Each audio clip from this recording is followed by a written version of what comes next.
তো নবীর ওই চোখ মুবারকের পানি মুবারকের মতো এত ঘেরান আমার কাছে খুব।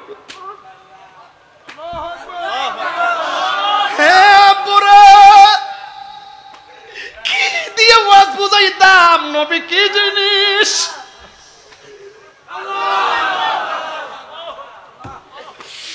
আমার নাকের ভিতরে এমন একটা গ্রান লাগছে,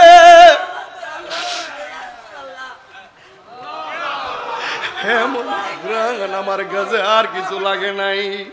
আমি কি দিয়ে নবী চিনাইতাম রে বাবা।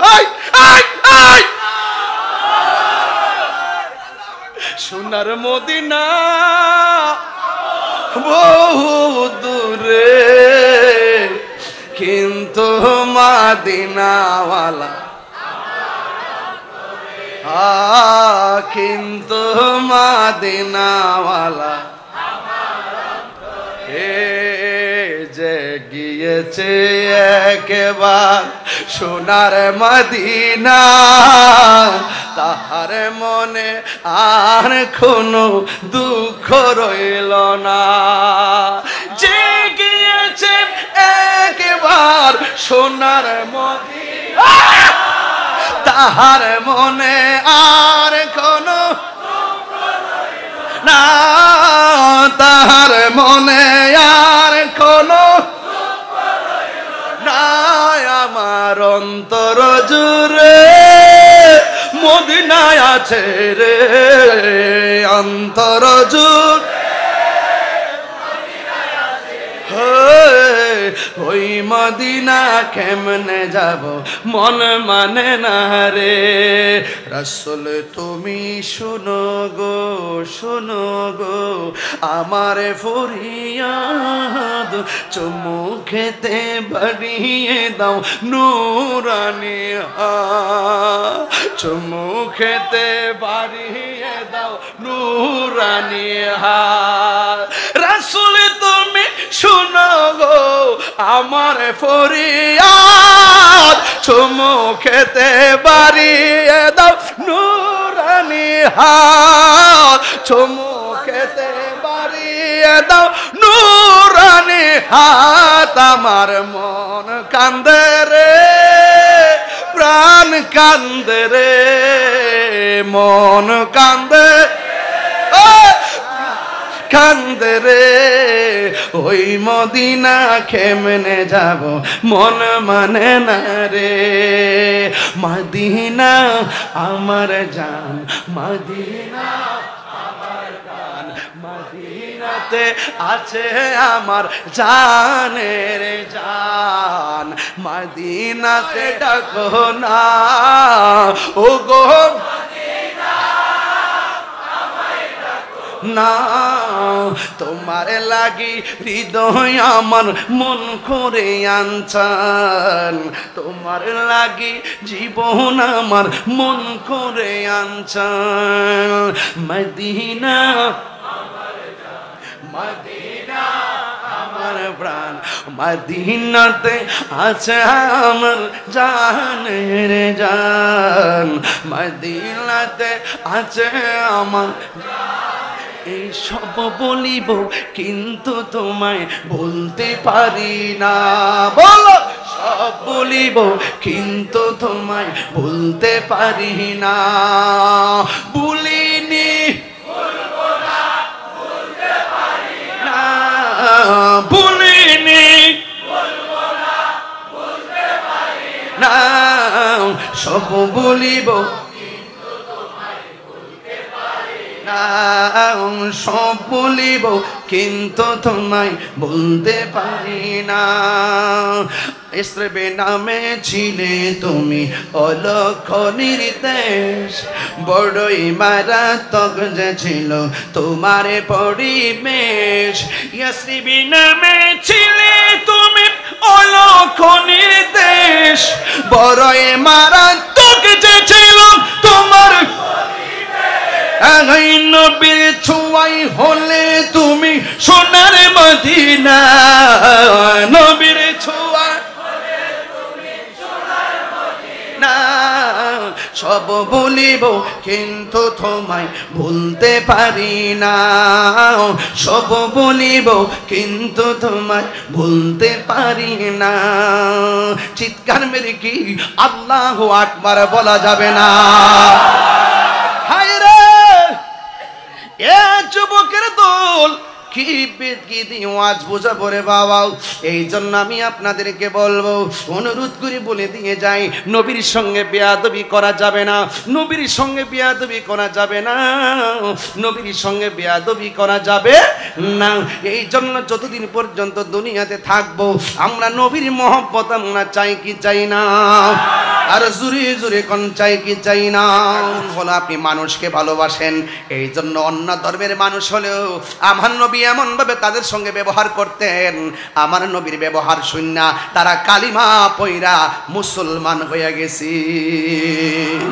এই জন্য আমার নবী, আপনার নবী রাহমাতুল লিল আলামিন বলেছেন, মান সালিমাল মুসলিমুনা মিন লিসানিহি ওয়া ইয়াদিহি, যে এই মানুষের দ্বারা হাতের দ্বারা কেউ কষ্ট পায় না, যার জবানের কথার দ্বারা কেউ কষ্ট পায় না, এই মানুষটা হলো মুসলমান।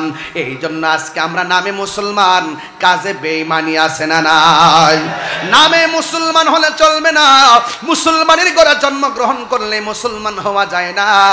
মুসলমান বড় দামি জিনিস। ওই মুসলমান যদি মুসলমান হইতে হয়, অন্তরের ভিতরে আমার নবীর মহব্বতের দরকার আছে না নাই?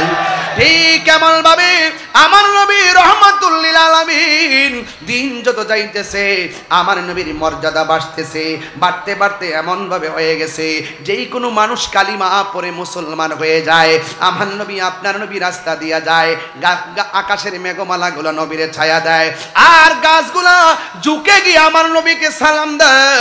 এ যুবকের দল, আল্লাহর হাবিব সাল্লাল্লাহু আলাইহি সাল্লাম বলেছেন, আল্লাহ ছাড়া পৃথিবীর মধ্যে কাউকে যদি সাজদা করার অনুমতি দেওয়া হতো, তাইলে স্ত্রীকে অনুমতি দিত স্বামীকে সাজদা করার জন্য। এই গাছগুলো আমার নবীর দিকে ঝুঁকে গিয়ে আমার নবীকে সালাম দিত। গাছ আমার নবীকে চিনেছে, মাছ আমার নবীকে চিনেছে, পাথর আমার নবীকে চিনেছে। আজকে মানুষের মতন মানুষ হইতে পারি নাই, আমরা মানুষ হইয়াও আমার নবীর সঙ্গে বেয়াদবি করি, এমন মানুষ সমাজে আছে না না? আমার নবী আপনার নবী রাহমাতুল লিল আলামিন যখন রাস্তা দিয়া যায়, যাইতে যাইতে একটা গাছের তলে নবী ঘুমায়া গেছে। যে এইমাত্র ঘুমায়া গেছে, আমার নবীকে মারার জন্য অনেকগুলা ইহুদি আমার নবীর পিছনে লেগে গেছে। এক ইহুদি হাতের মধ্যে তলোয়ার লইয়া আমার নবীরে মারতে গেছে। আপনারা জবান খুইল্লা বলেন, আমার নবীজিকে রক্ষা করার মালিক কে? দেখবেন আমার নবী 27টা যুদ্ধে অংশগ্রহণ করছে, কোন যুদ্ধের মধ্যে নবীকে মারতে পারে নাই। আমার নবী আপনার নবী বলছেন, আমার আল্লাহ আমারে 6টা মর্যাদা দিয়েছে, এই 6টা মর্যাদা পৃথিবীর কোনো মানুষকে এমনকি কোনো নবীকেও দেয় নাই। 1 নম্বর মর্যাদা হলো আমার আল্লাহ আমাকে শেষ নবী বানাইছে। 1,24,000 পয়গাম্বর, কেউ নিজেকে শেষ নবী মনে করতে পারবে না। একমাত্র আনা খাতামুন নাবিয়্যিন লা নাবিয়্যা বাদি, আমি নবী হইলাম শেষ নবী, আমার পরে আর কোন নবী আসবে না। 2 নম্বর হলো আমার নবী আপনার নবী বলেন, আমার আল্লাহ রাব্বুল আলামিন সব নবীদেরকে এক একটা এরিয়া বানাই দিয়েছে নামাজের জন্য, কিন্তু আমার জন্য এরিয়া বানাই নাই। আল্লাহ রাব্বুল আলামিন, আমি নবী রাহমাতুল লিল আলামিন, আমার আল্লাহ আমার জন্য আর আমার উম্মতের জন্য সারা পৃথিবীর জমিনটারে মসজিদ বানাইয়া দিয়েছে। আরো বড় করে বলেন না সুবহানাল্লাহ। বন্ধুরা রে আমার নবী আপনার নবী বলেন, আর একটা মর্যাদা আমার দান করছে। এই মর্যাদাটা হলো আল্লাহ রাব্বুল আলামিন আমার পিঠের মধ্যে, এই চোয়ালের মধ্যে এমন কিছু দিয়েছেন, কেউ যদি আমাকে মারতে আসতেন তারা ভয় পেয়ে যেত। ঠিক এমন ভাবে নবীরে কোনোদিন যুদ্ধের মাঠেও মারতে পারে নাই, ঘরের মধ্যে মারতে পারে নাই। নবীর আল্লাহ 6টা মর্যাদা দান করে দিয়েছেন। ইন দি মিন টাইমে একদিন আমার নবী গাছের নিচে নিচে শুয়ে রইছেন, যেই মাত্র গাছের নিচে আরাম করতেছেন, একটা ইহুদি যখন দেখলেন আমার নবীরে মেঘমালা ছায়া দেয়, গাছপালা ছায়া দেয়, গাছপালা ঝুঁকে যায়, তখন সেই লোকটা নবীরে মারার জন্য হাতের মধ্যে তলোয়ার নিয়ে আসছেন নবীর সামনে। যেই মাত্র নবীর সামনে এসেছে, ওই মুহূর্তে নবীকে আঘাত করতে গেছে, সাথে সাথে রে বাবা ওই লোকটার দুইটা চোখ অন্ধ হয়ে গেছে। এ যুবকের দল, শুধুমাত্র অন্ধ হয় নাই, ওই লোকের চোখের মধ্যে ব্যথা সৃষ্টি হয়ে গেছে। একটা কথা মনে রাখবেন, আল্লাহর সঙ্গে নাফরমানি করলে আল্লাহ ইচ্ছা করলে ক্ষমা করে দেয়, কিন্তু নবীর সঙ্গে বেয়াদবি করলে, নবী ক্ষমা না করলে আমার আল্লাহও ক্ষমা করে না। কিনা বলেন না কেন? এই জন্য আমার যুবক, কি দিয়ে নবী চিনাবো? এরপরে আমার নবীকে মারতে আইছেন, চোখ যখন অন্ধ হয়ে গেছে। ওই লোকটার একটা মেয়ে ছিল, এই মেয়েটা আমার নবীর যেই দিন প্রথম দেখছে, ওই দিনই কালিমা পয়রা মুসলমান হয়ে গেছে। ওই মেয়েটা ডাক দিয়া কই, বাবা হঠাৎ করে আপনি এত ভালো চোখ নিয়ে গেলেন, আপনার চোখের মধ্যে অন্ধত্ব তৈরি হলো কেমনে? ওই মুহূর্তে ডাক দিয়ে বলে, মা ওই দিক দিয়ে মুহাম্মদ সাল্লাল্লাহু আলাইহি সাল্লামকে আমি মারতে গেছিলাম, যেই মারতে গিয়েছি ওই মুহূর্তে আমি আঘাত করতে যাওয়ার সময় আমার দুইটা চোখ অন্ধ হয়ে গেছে। মা গো মা, অন্ধ হয়েছে বড় কথা নয়, আমার চোখের জ্বালা আমার ভালো লাগে না। ওই মুহূর্তে মেয়েটা শত হইলে তো বাবা, মেয়েটার মুখ খুললা বলে না, ও আব্বা আমি তো নবীর কাছে কালিমা পড়ে মুসলমান হয়ে গেছি। এই কথা না বইলা বাপের চিকিৎসার জন্য অনেক কবিরাজের কাছে গেছে, যতই ঔষধ দেই ব্যথা শুধু বাড়ে, যত ঔষধ দেই ব্যথা শুধু বাড়ে। এক অন্ধ থাকলে ভালো, অন্ধ চোখের যন্ত্রণা ভালো না। এবার যখন ব্যথা বাড়তে আসে, এবার মেয়ের বাবাটা এমন ভাবে চিৎকার করে, পাশের বাড়ির মানুষকে ঘুমাতে পারে না, ডানের মানুষ ঘুমাইতে পারে না, দিনে ঘুমাইতে পারে না, রাতে মানুষ ঘুমাইতে পারে না। অনেক দিন পর সমাজের মানুষ মেয়েটারে ডাক দিয়া বলে, এই মেয়ে তোর বাপরে নিয়ে এমন জায়গায় চলে যা, যে এই জায়গার মধ্যে কোনো মানুষ নাই, এই চিল্লা চিল্লি আর ভালো লাগে না। আপনারা আমার ভাষা বোঝেন তো? ভাষা বোঝা যাচ্ছে তো? এই তোমার বাবার এই কান্নাকাটি আর ভালো লাগে না, এমন কর্কশ কান্না, এই কান্নার ভিতরে এমন কর্কশ একটা রং দিছে, এই জন্য মানুষের ভালো লাগে না। ও বন্ধুরে, ও সন্ন্যাটেকের বাবা, ও চল্লক্ষার বাবা, ও আমার কর্ণফুলীর বাবা, কি দিয়ে ওয়াজ বুঝাইতাম, কি দিয়ে আমি নবী চিনাইতাম। ওই মুহূর্তে মেয়েটার ডাক দিয়ে কয়, তোমার বাবারে এখান থেকে নিয়ে যাও। শত হইলে তো মেয়েরা কিন্তু বাবার ভক্ত থাকে বেশি। মেয়েটা ডাক দিয়ে কয়, এলাকাবাসী দীর্ঘদিন আপনারা আমার বাবা কষ্ট দিয়েছে, মেহেরবানি করে আমার 2টা দিন সময় দেন, এরপর আমি আমার বাবারে নিয়ে যাবো। না হইলে আবার গ্রামের মানুষ বলতেছে, তোর বাপের যে অবস্থা এমনি ভালো হবে না, বস্তায় বাইন্দা বাহিরে ফালাই দিয়া। শত হইলে তো সন্তান তো আদর্শবান সন্তান কোনোদিন বাপ মারে কষ্ট দেয় না। রসুল বলছেন, বাপ মা যদি মুশরিক হয় তার সঙ্গে খারাপ ব্যবহার করা যাবে না, বাপ মা যদি বেঈমান হয় তার সঙ্গে খারাপ ব্যবহার করা যাবে না, বাপ মা যদি কাফের হয় তার সঙ্গে খারাপ ব্যবহার করা যাবে না।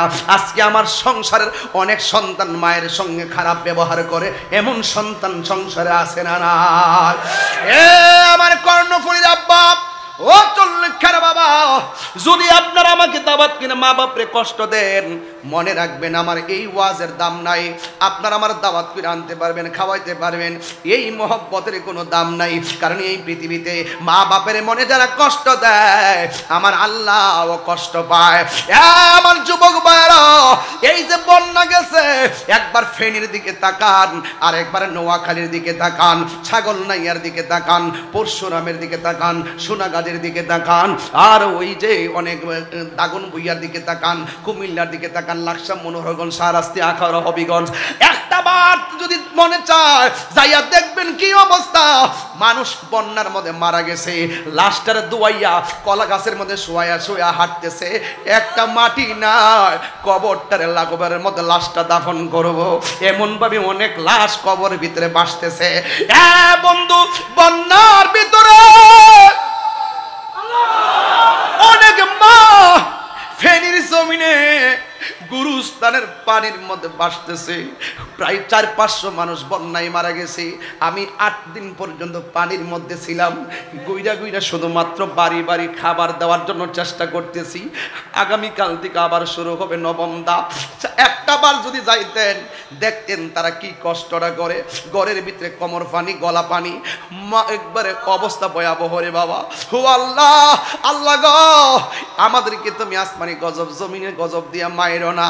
এই জন্য যুবক পায়ের মধ্যে হাত দিয়া বইলা দিয়া যায়, ওই মা বাপের মনে কষ্ট দিয়েন না। মা বাপের মনে কষ্ট দিয়া মক্কা মদিনা গেলেও কোনো লাভ হবে না। ঠিক কি না বলো না? আমার দাওয়াত নিলে লাভ হবে কি? আমি সব মাহফিলে 5 মিনিট মা বাপের কথা বলি। ইদানিং দেখছি সন্তানগুলো মোবাইল করতে করতে মার মহব্বত কমে গেছে, মোবাইল করতে করতে ভাই বোনের মহব্বত কমে গেছে, মোবাইল করতে করতে পরিবারের মহব্বত কমে গেছে। একই খাটের মধ্যে স্বামী স্ত্রী থাকে, ডান কাতে বউ মোবাইল টিপতেছে, বাম কাতে স্বামী মোবাইল টিপতেছে। মহব্বত সব মোবাইলের কারণে গজব হইয়া গেছে। বউ শাশুড়িকে সম্মান করে না। ও যুবক, পায়ের মধ্যে হাত দিয়ে বইলা যায়, আমার ওয়ার্ড যদি আজকে 2 মিনিটের জন্য ভালো লাগিয়া থাকে, পায়ের মধ্যে হাত দিয়ে বইলা দিয়ে যায়, আজকে রাত্রে মা যদি কবর থাকে, কালকে যাইয়া মা বাবার কবরের পারে দাঁড়ায় দাঁড়ায় জিয়ারত করবা। আর মা বাবা যদি বেঁচে থাকে রে আব্বু, যাইয়া পায়ের মধ্যে দইরা মাপ চাইয়া বলবা, আম্মা তাহিরি হুজুর বলছে তোমার কষ্ট দিলে নাকি আল্লাহ কষ্ট পায়, আর কোনোদিন কষ্ট দিব না। বাপ যার কবরে, ওই বাপটা তোমার এমন একটা বৃক্ষ ছিল যে এই বাপটা চলে যাওয়ার পরে তোমার কোনো জায়গায় ঠাঁই হয় না, একটা সিদ্ধান্ত নিতে পারো না, একটা চাকরি কথা কাউরে বলতে পারো না, একটা জায়গা কিনতে গেলে 24 বার ধরা খাও। আর বাপটা যখন জিন্দা ছিল, 1000 চিন্তা করে বাপটা একটা সিদ্ধান্ত দিত, এই সিদ্ধান্তটা 1 সেকেন্ডও ভুল হইতো না। এই বাপটা যারা সংসারের ভিতরে নাই, এই সংসারটা ছাড়া বাড়ির মতো হয়ে গেছে। মায়ের মমতার চাদর যেই ঘরের মধ্যে নাই, এই ঘরটা অশান্তিতে সাইলাভ হয়ে গেছে। এই জন্য যতদিন তোমার আব্বা আছে মনে করবা মক্কা আছে, যতদিন তোমার আম্মা আছে মনে করবা মদিনা আছে। এই মা বাপরে কোনোদিন চোখের পানি ফালায়া কান্দাবে না। যুবক, আমি তাহিরি সব মাহফিলে 5-10 মিনিট মার কথা বলি কেন? এমন কোনো সংসার নাই মা বাবা অশান্তিতে নাই। আপনি যতই কথা বলেন, বুড়া বাপটা মুখটা খুললা দুঃখের কথা বলতে পারে না। আজকে যদি বাপটারে 250 টাকা দিয়া লঙ্গিটা কিনা দিতেন, দোকানে যাইয়া মার ফালাইয়া, মার না ফালাইয়া লঙ্গিটা পইরা পইরা মানুষে কইতো আমার জাদু মনে কিনা দিছে। কথা বলে না বাজান, ঠিক কিনা? ওই মা বাপরে কষ্ট দিয়া যদি পীরের কাছে মুরিদ হন, আল্লাহ পাইবেন? রসুল পাইবেন? গরু লইয়া গেলে পাইবেন? যেই পীরে বলবে মা বাপের খেদমত লাগতো না, আমার কাছে আইলি চলবো, এটা ফির না, এটা পেশাব। পেশাব কথা কন না কেন? এরা কি? যেই পেশাব বলবে মা বাপের খেদমত লাগতো না, এটা পেশাব না, এটা পেশাব।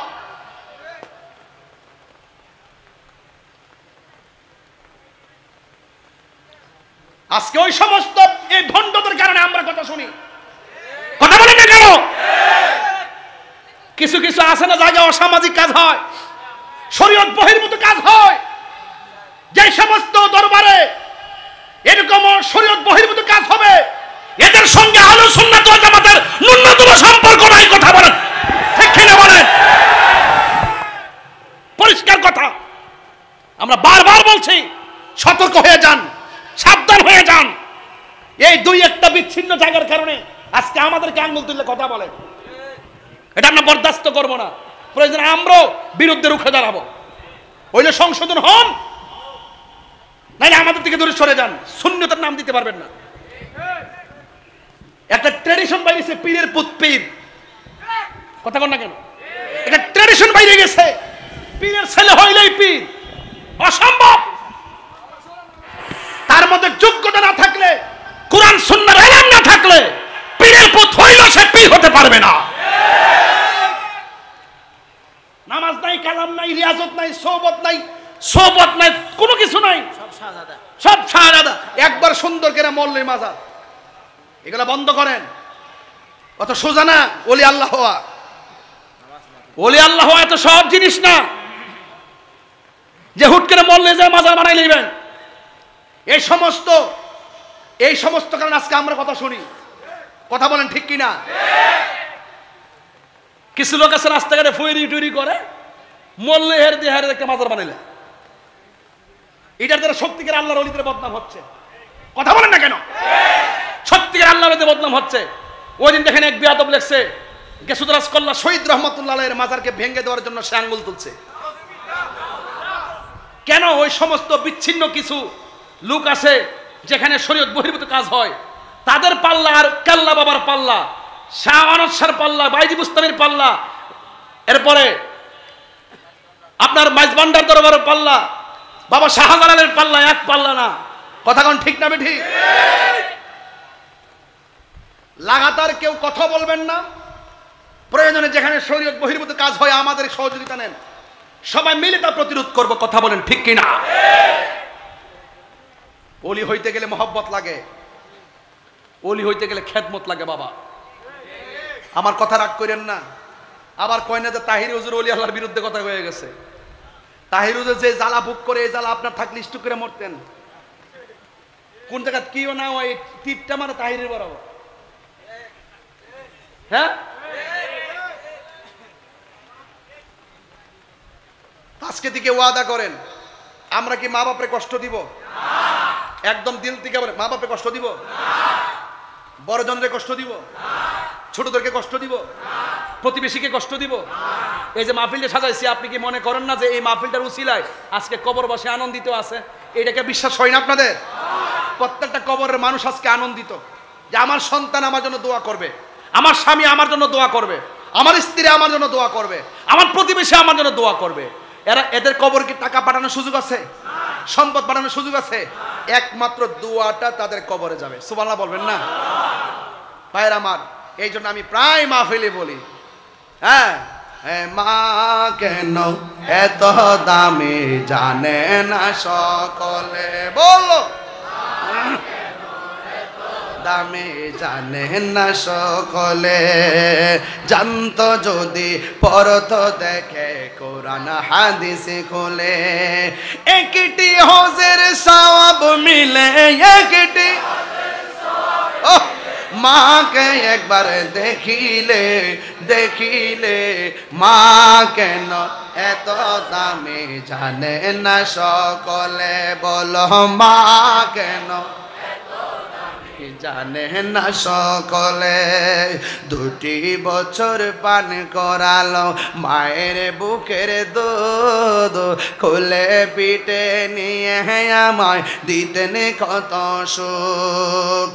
2 বছর পান করালো মায়ের বুকের দুধ, খুলে পিঠে নিয়ে আমায় দিতেন কত সুখ। সেই মায়ের কষ্ট দিলে, সেই মায়ের ইলে খুদার সটলে, মা কেন, মাশাআল্লাহ, এই মায়ের পাগলরা বলো, বলে বলো মা কেন জানে না সকলে, জানত যদি পড়ত দেখে কোরআন হাদিসে খোলে, একটি হজের সওয়াব মিলে, একটি মাকে একবার দেখিলে, মা কেন জানে না সকলে, বলো মা কেন এত দামি জানে না সকলে। মায়ের প্রসবের কালে কত কষ্ট পায়, বেহুশ হইয়া পড়ে মায়ের আপন বিছানায়। মায়ের প্রসবের কালে কত কষ্ট পায়, বেহুশ হইয়া পড়ে মায়ের আপন বিছানায়। সন্তানের নিয়া কুলে, সন্তানের কুলে প্রসব ব্যথা ভুলে, মা কেন জানে না সকলে, বলো মা কেন এত দামি জানে না সকলে। জুরি জুরি কি আল্লাহু আকবার বলা যাবে না? এই মেয়েটা ডাক দিয়া কয়, ও এলাকার প্রতিবেশী, আমরা তোমার বোঝা হতে পারি, আমার বাবা তোমাদের বোঝা হতে পারে, কিন্তু আমার তো বাবা, আমি তো আমার বাবারে চাইলেই জংলায় একা ফালাইতে পারি না। আমার শুধুমাত্র একটা দিন দুইটা দিন সময় দাও, আমার বাবারে নিয়ে এমন জায়গায় চলে যাব যেই জায়গার মধ্যে গেলে কোনো মানুষ কান্নার আওয়াজ শুনবে না। বন্ধুরা রে, আমার ও কর্ণফুলীর বাবা, চট্টগ্রামের বাবারা ইন দি মিন টাইমে ওই মুহূর্তে ডাক দিয়া বলে আমার সময় দাও।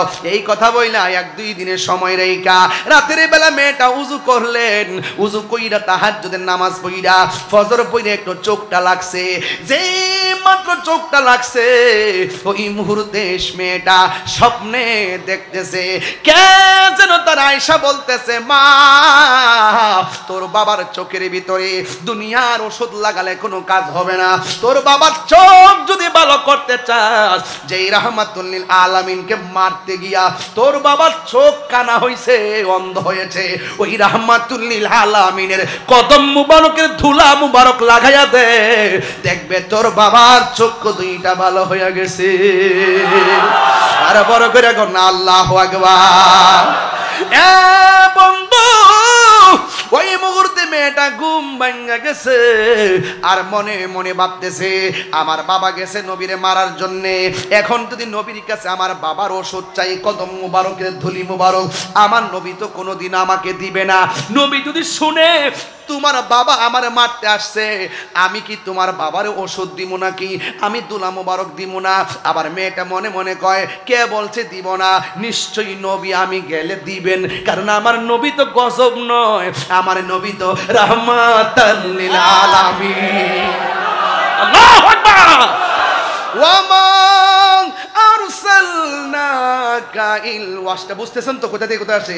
ওয়ামা আরসালনাকা ইল্লা রাহমাতাল লিল আলামিন।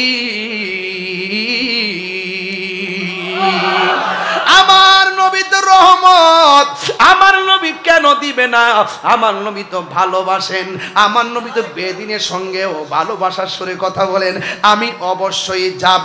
যেই মাত্র নবীর কাছে আল্লাহু আকবার শুরু হবে, যেই মাত্র নবীর কাছে যাইয়া দাঁড়াইছে গো,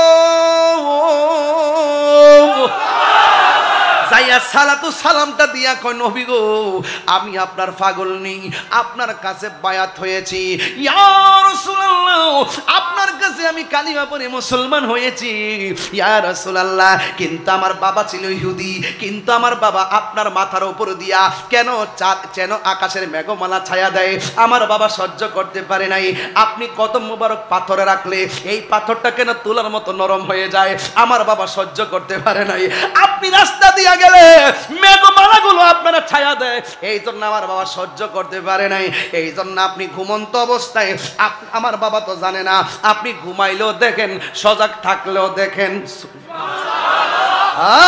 আরে বাবা, আমি তুমি ঘুমাইলে উজু ভাঙ্গা যায়, নবী ঘুমাইলে উজু ভাঙ্গে না।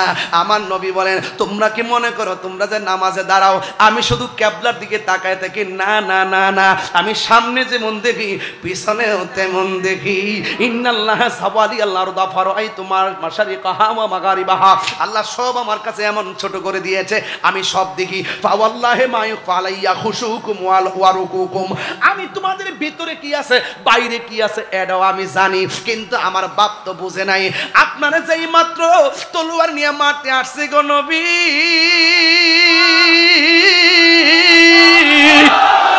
আমার আল্লাহ বরদাস্ত করে না, আমার আল্লাহ আমার বাবার দুইটা চোখের অন্ধ বানায়া দিছে। ইন্দিমিন টাইমে এমন কোন কবিরাজ নাই যেই কবিরাজের ঔষধ আমার বাবার চোখের মধ্যে লাগাই নাই। যতই চোখে লাগাই অন্ধত্ব আরো বাড়ে, যতই চোখে লাগাই ব্যথা দ্বিগুণ বাড়ে। আমি স্বপ্নে দেখেছি কে যেন আমার বলতেছে, আপনার কদম মুবারকের দুলা মুবারক আমার বাবার চোখের মধ্যে লাগাইলে আমার বাবার চোখ ভালো হয়ে যাবে। দিবেননি গো নবী, দিবেননি, দিবেননি। আমার নবী তো রাহমাতুল লিল আলামিন। আমার নবী পাথর মুবারক দিয়ে এত পাথর মারছে, এত পাথর নবীরে মারছে। জিব্রাইল কইছে নবী গো তায়েফের জমিনের পাথরে আপনার রক্ত লেগে আছে, একটাবার অনুমতি দেন উপরের পাথরটা দিয়া সব বেঈমানরে মাইরা ফেলায়। আমার নবী কয় জিব্রাইল তুমি যদি মারো আমি কার কাছে দিনের দাওয়াত দিমু? আমি আমার আম্মারে লইয়া যখন তায়েফের মধ্যে গেছি, আব্বারে যায়া দেখি নবী যে পাথরের মধ্যে হেলান দিয়া বসছিলেন। এক পাকিস্তানি আমার জিজ্ঞেস চিনুনি এটা কি? আমি জিজ্ঞালাম কি? তা পাকিস্তান তো আশিকের রাসূল, তো এরা সব জানে বেটা, এরা সব আশিকের রাসূল। দেখছেন না জাবালে নূর নিজের কাইটটা ভাত্তর কাইটটা রাস্তা বানাই লিয়েছে পাকিস্তানিরা। ডাক দিয়া বলে এই রক্তটা কিসের রক্ত চিনিলি?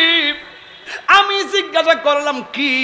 তখন সে আমার বলতেছে যখন তায়েফের জমিনের তাগড়া তাগড়া যুবকের দল আমার নবীরে পাথর মারছে, আমার নবী ডাক দিয়ে কই যুবকরা রে আমি যুবক বড় ভালোবাসি, কিন্তু আমার যে তোমরা মারতেছো মক্কার কাউরে কইও না, আমি সবাই মক্কার সব জানে আমি এখানে খুব ভালো আসছি, অনেক জ্বালা পোহায় আমি এই তায়েফে আইছি শান্তির লাগিয়া, তোমরা আমার এমন করে মাইরো না।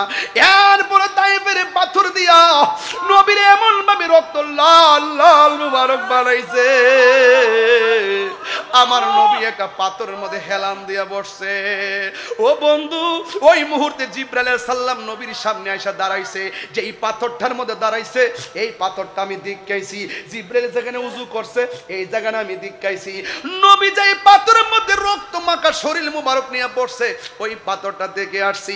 অনেক মানুষে পাথরটারে ছবি তুলতেছে, কিন্তু আমি তো বাংলার পাগল, আমি তো পাগল হই। দেখছেন না সবার চলার আমার চলা আলাদা। আমি দেখলাম মোবাইল দিয়ে আমার পেট ভরে না, পাকিস্তানিদের ফাওয়ারের নিচ দিয়া ঢুকলাম, ঢুইকা যাইয়া পাথরটার মধ্যে যাইয়া নিজের জিহ্বা দিয়া চাটতে শুরু করলাম। আমি দেখলাম ওই পাথরের ভিতরে নবী রক্ত মুবারক এখনো লেগে আছে। আর জোরে জোরে কোন আল্লাহু আকবার।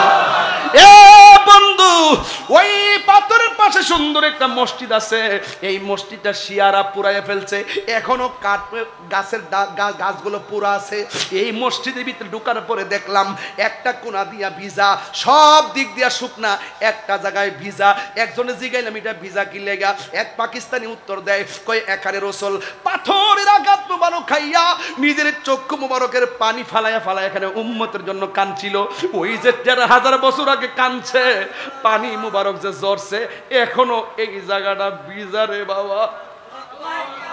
সব মোবাইল দিয়ে ছবি তুলে আর আমি পাওয়ার ফাঁক দিয়া যায় দুলা বালির মধ্যে এমনে ধইরা ওই নবীর চক্ষু মুবারকের পানি মুবারক হাতের মধ্যে লইয়া ভিজা জায়গাটা এমন ভাবে চেহারার মধ্যে মালিশ কইরা গলার মধ্যে মালিশ করে কইতাছি নবী গো আমি বাংলার জমিনে আপনার প্রেমের একটা ক্যানভাসার। এরপরে আমার মন ভরে না, বালুর মুবারকের মধ্যে আমার জিহ্বাটা লাগায় চাটতে শুরু করলাম, মুখের মধ্যে বালু ঢুকাইতে শুরু করলাম, ভিজা জায়গার পানি খাইতে শুরু করলাম। আল্লাহর কসম করে বলি আমার চোখের মধ্যে অনেক গ্রান লাগছে, কিন্তু নবীর ওই চোখ মুবারকের পানি মুবারকের মতো এত গ্রান আমার কাছে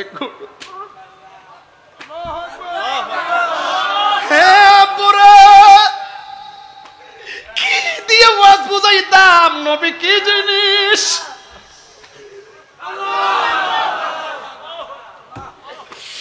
আমার নাকের ভিতরে এমন একটা গ্রান লাগছে,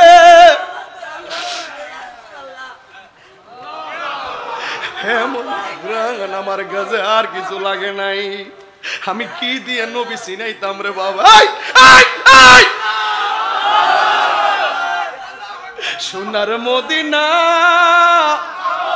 বহু দূরে কিন্তু মদিনাওয়ালা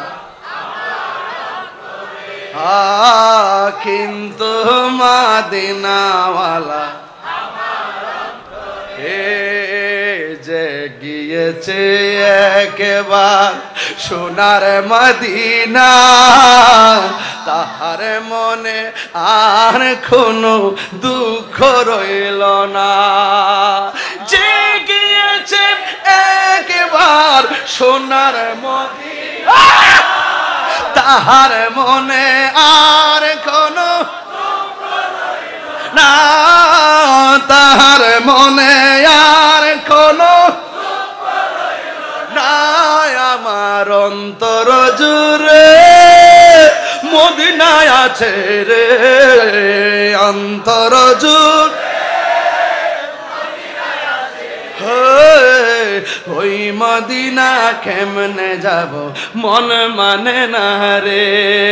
রাসূল তুমি শুনো গো আমার ফরিয়াদ, চুমু খেতে বাড়িয়ে দাও নুরানি হাত, চুমু খেতে বাড়িয়ে দাও নুরানি হাত। রাসূল তুমি শুনো গো আমার ফরিয়াদ, চুমু খেতে বাড়িয়ে দাও নুরানি হাত, চুমু খেতে বাড়িয়ে দাও নুরানি হাত। আমার মন কান্দে রে, প্রাণ কান্দে রে, মন কান্দে কান্দে রে, ওই মদিনা কেমনে যাব মন মানে না রে। মদিনা আমার জান, মদিনা আমার জান, মদিনাতে আছে আমার জানের জান, মদিনাতে ডাকো না ও গো না, তোমার লাগি হৃদয় আমার মন করে আনছান, তোমার লাগি জীবন আমার মন করে আনছান। মদিনা মদিনা আমার প্রাণ, মদিনাতে আছে আমার জানের জান, মদিনাতে আছে আমার। এই সব বলিব কিন্তু তোমায় বলতে পারি না, বলো সব বলিব কিন্তু তোমায় বলতে পারি না। বলিনি বলবো না, বলতে পারি না, বলিনি বলবো না, বলতে পারি না। সব বলিব সব বলিব কিন্তু তোমায় বলতে পারি না। ইসরে নামে ছিলে তুমি অলক্ষ নির্দেশ, বড়ই মারাত্মক যে ছিল তোমার পরিবেশ। ইসরে নামে ছিলে তুমি অলক্ষ নির্দেশ, বড়ই মারাত্মক যে ছিল তোমার নবীর ছোঁয়াই হলে তুমি সোনার মদিনা, নবীর ছোঁয়া হলে তুমি সোনার মদিনা। সব বলিব কিন্তু তোমায় ভুলতে পারি না, সব বলিব কিন্তু তোমায় ভুলতে পারি না। চিৎকার মেরে কি আল্লাহু আকবার বলা যাবে না? এ যুবকের দল কি ওয়াজ বোঝাবো রে বাবা। এই জন্য আমি আপনাদেরকে বলবো, অনুরোধ করে বলে দিয়ে যাই, নবীর সঙ্গে বেয়াদবি করা যাবে না, নবীর সঙ্গে বেয়াদবি করা যাবে না, নবীর সঙ্গে বেয়াদবি করা যাবে না। এই জন্য যতদিন পর্যন্ত দুনিয়াতে থাকবো আমরা নবীর মহব্বত আমরা চাই কি চাই না? আর জুরে জুরে কোন চাই কি চাই না? ইয়া নবী সালাম